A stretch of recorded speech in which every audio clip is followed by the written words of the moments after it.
After what feels like an age, Queen's Park Rangers return to championship action on Saturday, and this time round it's 5th place Hull City headed to Loftus Road. Returning to the channel to talk through the Tigers' surprise start to the season is Cristian from the Hull and Back podcast, while I'll be covering Rangers at the end, so make sure you stick around for that. Don't forget to hit like and subscribe if you enjoy this video, and let's get into it. Cristian, hello, welcome back to the channel. It's nice to see you again. How are you doing? Yeah, I'm good, buddy. I'm good. Thanks for having me back. Nice to see you and see you nice, all that kind of blather. Yeah, absolutely. No problem at all. Well, QPR and Hull City have essentially gone in totally different directions between the last two international breaks. The Tigers winning four, drawing one, and losing one to send them fifth heading into this fixture. What have you made of the season so far? Brilliant. That's the only way to say it. It's brilliant. It's absolutely crazy. I mean, obviously, last time we spoke, Hull just got Ruben Sellers in charge, who did a secret agent job for us recently at Sheffield United. Thank you very much. Um, and that was a bit of a crazy turnaround because obviously Walter just left. At the time, we were in a relegation battle, and we were throughout. We did kind of call it that we were going to be in a big relegation battle. We had no kind of attacking threat whatsoever, and it was just we survived skin of our teeth. You know, it was just goal difference which kept us up in the end. And obviously, we knew kind of going into this season, right? Last season was last season. Let's just kind of build and survive for this season, and let's see where we go. And obviously, we Ajun, our owner, wasn't happy with what he saw from Ruben, realistically, and it's kind of understandable. Don't get me wrong. There was a huge party behind Ruben saying, we want some stability. We're fed up of the interchange of managers. We don't want people coming in and out every time. We need to kind of calm down, Ajun. Let's just get something stable going, with respect to Ruben. But obviously, Ruben left and he brought in Sergei Yakilovich, which is wow, what a guy, what a manager, what a manager. And I'm not just saying that because we're sitting, fifth in the league at the moment. It's his interaction with the fans, it's his interaction with the media, his interaction with absolutely everything to do with the club. He's open, he's honest, he's to the point. It it's so refreshing to have a manager that everybody in the club, fans, staff, whoever you are, respect. And it's so nice and refreshing that he's just so open about it as well and what he sees. He came with a plan. He came with a goal in mind. Players wise, some of the things he's done with the players so far, I would never ever have thought that would be possible. I'm going to say Ryan Giles in that kind of context, the redemption arc of Ryan Giles. I, honest to God, last season, I know we sent him out on loan with the knowledge of him coming back. I was ready to fill my car up with the diesel and drive him to wherever he wanted to go. Now, I'm totally flipped that and gone, Ryan Giles, there is actually still a player there. And don't go anywhere because you are absolutely brilliant in what you're doing. And it goes to show, I guess, from the fan and other managers kind of perspective of we just weren't utilizing the abilities that Ryan Giles had and Sergei is. And it's visible with all the goals we're scoring at the moment. The start of the season, obviously, everybody had us as relegation candidates. Everybody, no matter where you look, everybody had us as relegation candidates, and rightly so. We had an embargo put against us over some kind of back and forth with Aston Villa for a loan fee. And obviously, the owner battled that with his backroom staff, his brain team, let's say. And they've done an amazing job at obviously just keeping it to this season where we can't purchase anybody. But who cares? We've literally purchased 11 new players on a free or a loan. And when we say loans, I think we only really got like 2 or 3 loans in. And the rest of them have all come in on a free transfer or part owned, like half and half players. And the players that we've got in, I mean, what a team we've got at the moment. What a team. There's a bit of depth, there's quality. there's a rotation going on. We don't want any of the players that we've got at the moment to go anywhere, because it's clicking. You can see the players enjoying it again, and Sergey's just done an absolute wondrous job so far with getting where we're at the moment. I mean, fifth in league. Come on, you've got to be admit, mate. No one saw this. Not even a Hull fan saw this. So yeah, we're doing really well at the moment compared to last season, obviously. But may it continue. There's still a few problems, obviously, that to get things right. But we're enjoying it. It's entertaining football at the moment. And as you can tell, I've got a smile on my face, and like last time. Yeah, it sounds like he's been a breath of fresh air. I mean, it seems like Jurkovic has taken to the league very quickly. There was a bit of a bumpy August, couple of losses at the start of the season, but it's just one loss in your past 8 now. So he Yeah. seems to have adapted very quickly to the league, which isn't the case always for, new managers coming into the championship. Yeah, no, I agree. I mean, it was kind of evident in the pre-season when Sergey came in of what he was about and kind of what tactics and what he was going to do. And it was actually really, really good football to watch in the pre-season. We were getting a lot of results. And as you said, we had a little bump. With respect to that bump, which a lot of people don't see on, I guess, outside of Hull or don't understand, that bump was actually the club was plagued with a bug. And I mean a really bad bug. 90% of the team didn't train for 2 weeks because of how bad the bug was. That I think everyone got COVID, if I'm honest with you, Mhm. throughout the club.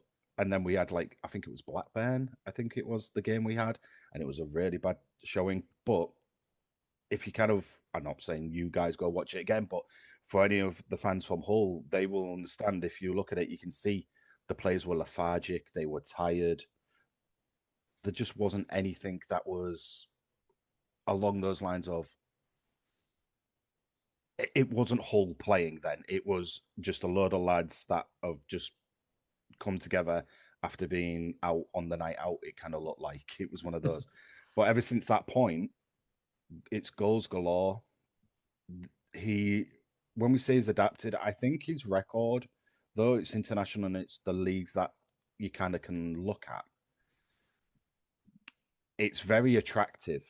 His win and goal ratio from Sergey is very high, and I guess we were expecting obviously that to come into the championship. I don't think any kind of club or fan or any owner would expect a manager to come in and make that impact of what he's done elsewhere into the championship as well as he has. But he has. And like I say, with respect to Sergey, I think it is his man management and understanding his players. There's again, I'm going to obviously go back to our last season conversation, buddy, where we were saying who was our best 11. And I couldn't tell you who was our starting 11. I couldn't say because it was all over the place. Now we can already see who our best 11 are. Unfortunately, we just haven't got there yet because, again, injuries. We still had Balumi out, even though Balumi's now back on the bench finally. But what was it, his second game back? He came in, pulled his hammy.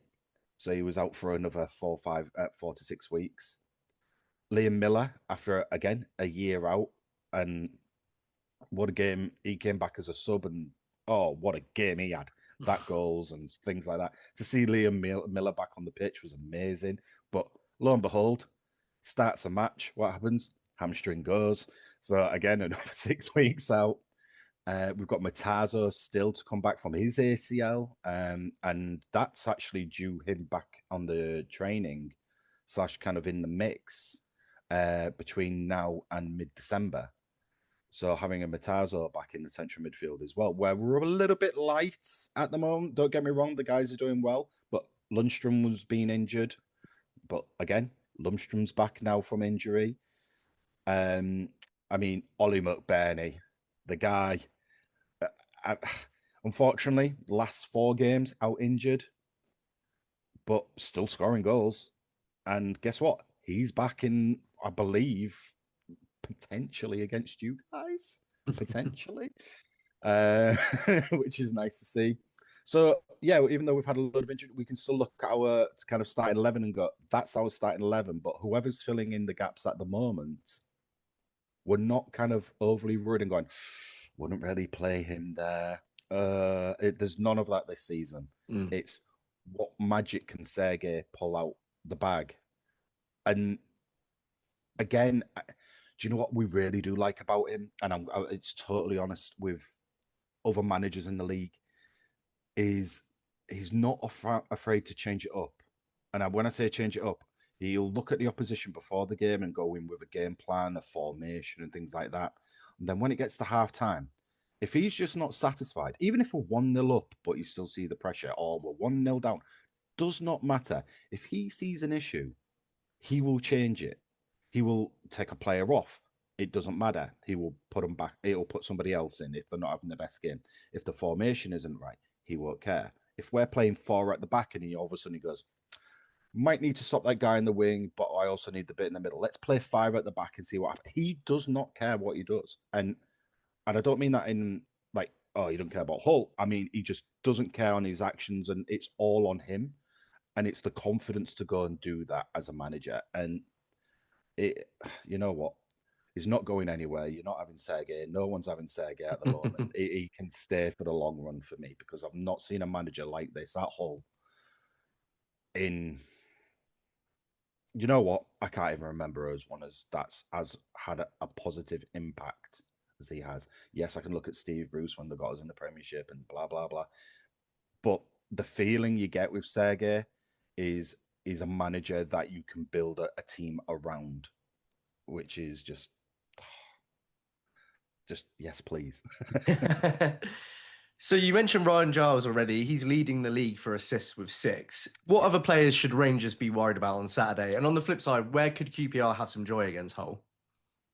Everywhere is kind of a danger zone from Hull at the moment. And I don't mean that as in I can pop out, like you say, you've got Ryan Giles with his assists, but they're also coming in from the opposite wing as well. Joe Gelhardt for at the moment is absolutely on fire. I think he's 3-3 at the moment, but I think he's scored 6 in total this season so far. I could be wrong. Obviously, Ollie McBurney, if he's playing, then he's going to cause your defense a heck of a lot of problems and things like that. Even for our midfield, Slater, we spoke about again last season. Slater was a shell last season. This season, he started, I can't say slowly. It was more along the lines of he started more on the kind of impact sub situation. And it was slowly brought into the team at a stage into a starter. And it's his energy levels that he's bringing around, and everyone's building up. He's bringing the ball up again. Coyle on the right. Hughes at the moment is just popping in assists everywhere. He's doing amazing runs, and that's from a centre back position. It, I can't say there's an individual player at the moment that I can say, oh, he's going to be your worst nightmare because they're all playing together as a team, and they're all kind of at that level at the moment where there isn't really an individual threat. The threat is coming from everywhere. But then on the flip side of that, we are so open. It's crazy. We will concede. I guarantee. The way Hull are playing at the moment, we will concede. And that's not because our defense is rubbish or our defenders are awful. It's just because of the style of football Sergey is playing at the moment. It is really wide open football, but then it's got that hint of counter attack to it at the same time. We'll invite pressure and we'll allow it, and you might score, but you give us a slight hint of an opportunity and we will score. And the way we're playing at the moment is we will score more goals than you. You might get 2 goals. Don't matter. We'll get 3. That's the style. And some might say it's dangerous, but we're 5th in the league. So it's showing that it's working at the moment. So QPR perspective, it's been a bit tricky for you guys this season, hasn't it? It has been a really bit tricky. What was it? Last draw was Sheffield United, and then you Yeah. had 3 losses on the bounce. But with the 3 losses on the bounce that you guys have had, with respect, you were playing, I guess, informed teams and teams that you would expect to be higher up the league anyway. And they're always going to be 50-50 battles. I mean, let's put the Coventry match that you guys had way out the window. Cheers. Because look, that's Coventry. Look, we were there a few years ago. Yeah. I mean, So, yeah. you've seen plenty of other teams, dished out a similar beating. We were just the first to it. You were the first to it, exactly, and that's the thing. That, like, Coventry are a different kettle of fish this season. I mean, luckily we played them at the very, very beginning of the season, and we got a 0-0 draw, which is not been seen again for the rest of our season so far with Hull, and theirs as well. So let's write them off. But everybody else that you've kind of played recently have been, let's just say, the trickier opponents where you would expect goals, and it could have gone either way. So that kind of side of it for QPR, yeah, not really kind of worry about it.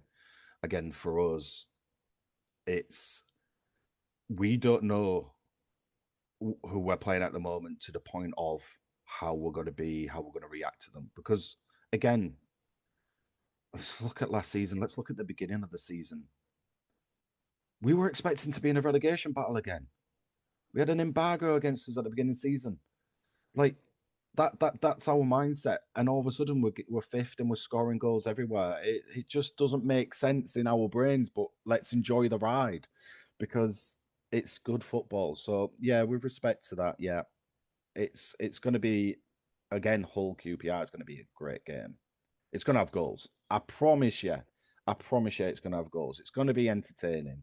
I just hopefully, we score a few more than QPR. But yeah. Well, Cristian, it's been so good to have you on again. To run us off, let's get your score prediction for Saturday. We've been away. I'm sorry, QPR fans, and this is the way it's going to go. It's going to be 3-1 Hull. It's going to be 3-1 Hull. Yeah. Okay, it's great to have you on again, mate. I really appreciate it. All the best for the rest of the season. Cheers, buddy. Cheers, mate. Massive thanks to Cristian once again for jumping on for this preview. You can give him a follow and check out the Hull and Back podcast via the link in the description down below. It's hard to really know what to expect from Rangers after this break because coming back from the last one, we were pretty much in the same position as Hull are now and hopeful for a change of where this season might take us. 4 losses, 1 win and a 0-0 draw later though, and in no time at all, we'd tumbled 10 places in the table back to our spiritual home of 16th. So the big question is, how do Rangers get going again? For me, it's all about finding a stable starting 11, just as Cristian said about Hull, once and for all. We know the demands of 3-game weeks are testing over this busy winter period, and domestic football is pretty much non-stop now until late March, but making 4, 5, 6 changes a game is just not conducive to putting together a good run of form. Julian Stefan's defensive experiments away at Sheffield United, Ben Hamer in goal, Amadou Mbengue at right back, and Jimmy Dunn back in his original position of centre back paid off with a clean sheet, and so I'd expect and hope that the head coach will retain that for this weekend and hopefully the foreseeable if that works. The thing he needs to figure out next is how he gets this team scoring again, and that ideally includes players that aren't just named Romain Barrel, with the Jamaican international the only Rangers player to score between the 2 most recent international breaks. I want to see some consistency in these attacking selections so players can actually build up some form, not each winger being repeatedly rotated game after game. On the topic of the international break, players arriving later this week back to training will presumably have an impact on selection here, with all of Richard Kone, Romain Barrel, Isaac Hayden, Jimmy Dunn, Paul Smith, Jonathan Varane, Kieran Morgan and Reece Norrington-Davies away with their respective nations. Thankfully, Stefan has confirmed that every outfield player is fit and available though, so there are plenty of options. He just needs to pick the right ones, but for the love of God, Julian, that is no reason to start Mickey Frey in another home game. So let's finish off with a score prediction. With Hull the joint second highest scorers in the division and having only failed to score once this season, I'm expecting them to score, and unfortunately I can't see us scoring more than they will. So I think I'm going to go 2-1 to the Tigers. How about you? What's your score prediction and how do you think this one's going to play out? Let me know in the comments down below. If you're new to the channel and you've enjoyed this match preview, you'd like to see more content from me, then please do consider hitting like and subscribe, and hopefully I'll catch you in the next one for my match reaction. Come on, you Oz.